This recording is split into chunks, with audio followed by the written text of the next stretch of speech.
Hello everyone, welcome back to the channel. In this video I'm going to walk you through how to turn on vibrate when iPhone is on silent mode. So if you want to turn on the vibrate option when your iPhone is in silent mode, so here's a quick guide on you can do that. So the first thing you have to do is open up your settings, then scroll down to sound and haptics.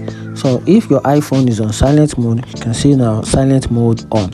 So if your iPhone is on silent mode and you want your phone to notify you when your phone is ringing without sound, just first thing you have to do is tap on the ringtone button. Tap on the ringtone, then you're gonna have to make sure that vibration is turned on for your device or for ringtone. So for you to be able to do that, you have to turn on the vibration. You can see the vibration option for this particular device is turned off, which is set to none.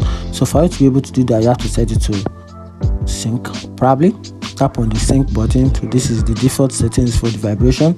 If you like, you can pick from any of the standard options that we have there. You can pick the accent, you can pick the alert, outbreak, quick, rapid, SOS, and all of that like that. So that is how you can turn on vibrate when iPhone is on silent mode. And that's it. If you find this video helpful, turn on the notification button and follow for more.